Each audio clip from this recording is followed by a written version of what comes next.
Hi friends, ಇವತ್ತು 2 event ಇದ್ದು 4 ಮಂದಿ ಲೋಕಲ್ 6 ಮಂದಿ ಇಂಡಿಗೆ ಬಡ ಗಾಡಿಗೆ ಪೆಟ್ರೋಲ್ ಹಾಕಿಸ್ಕೊಂಡು ಹೊಂಟಿವಿ. ನಾ ಮುಂದೆ ನೀವು ಮುಂದೆ ಅಂತೇಳಿ. ಯಾಕಪ್ಪ ಅಂದ್ರೆ ಸ್ವಲ್ಪ ಲೇಟ್ ಆಗಿತ್ತು, ಅದರ ದೇಶದಿಂದ ಸ್ಪೀಡ್ ಹೊಂಟಿದ್ವಿ. ಹೋಗಿಸಿಂದ್ರೆ ಅಟತಿಲೆ ಡೆಕೋರೇಷನ್ ಎಲ್ಲ ರೆಡಿಯಾಗಿತ್ತು. ಡೆಕೋರೇಷನ್ ಮಾತ್ರ ಮಸ್ತ್ ಮಾಡಿದ್ರು. ಯಾಕಪ್ಪ ಅಂದ್ರೆ ಇದು ದೊಡ್ಡ ಸರ್ ಮದುವೆ ಇತ್ತು. ಹೋದ್ವಿ, ಮನುಷ್ಯರು ಅಟ್ಟೆ ದೊಡ್ಡದಲ್ಲ, ಅವ್ರ ಮನಸ್ಸು ಕೂಡ ದೊಡ್ಡದು. ಯಾಕೆ ಹೇಳ್ತೀನಪ್ಪ ಅಂದ್ರೆ ನಾವೇನಂತ ಎಲ್ಲರಿಗೂ ಅರ್ಥ ಮಾಡಿಸೋ ಅವಶ್ಯಕತೆ ಇಲ್ಲ.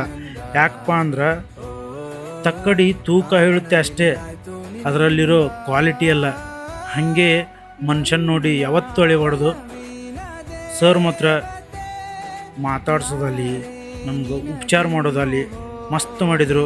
ಮತ್ತು ನಮ್ಮ ಕಡೆದಿಂದ ಕುಂದು ಕೊರತೆ ಆಲಾರ್ದಂಗೆ ನಾವು ಇವೆಂಟ್ ಚಲೋ ಮಾಡಿಕೊಟ್ವಿ. ಯಾಕಪ್ಪ ಅಂದ್ರೆ ಸರ್ ಹೇಳಿದ್ರು ಇವೆಂಟ್ ಚಲೋ ಮಾಡಿಕೊಟ್ರಿ, ನೆಕ್ಸ್ಟ್ ಯಾವ್ರೇ ಇವೆಂಟ್ ಇದ್ದು ಅಂದ್ರೆ ನಿಮಗೆ ಕಾಂಟ್ಯಾಕ್ಟ್ ಮಾಡ್ತೀನಿ ಅಂತ ಹೇಳಿದ್ರು.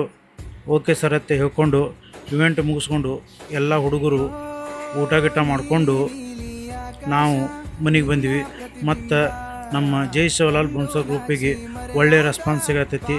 ಇದೇ ಥರನೂ ನಮ್ಮ ಟೀಮಿಗೆ ಸಪೋರ್ಟ್ ಮಾಡಿರಿ. ಮತ್ತು ಹಾಗೆ ಇನ್ನೂ ಚಲೋ ಕಂಟೆಂಟ್ಗಳು ಮತ್ತು ಹೊಸ ಪ್ರಯತ್ನ ಮಾಡ್ತಾಯಿರ್ತೀನಿ. ಎಲ್ಲರೂ ತಪ್ಪಾಗಿದ್ರೆ ಕ್ಷಮೆ ಇರಲಿ. ನಮಸ್ಕಾರ.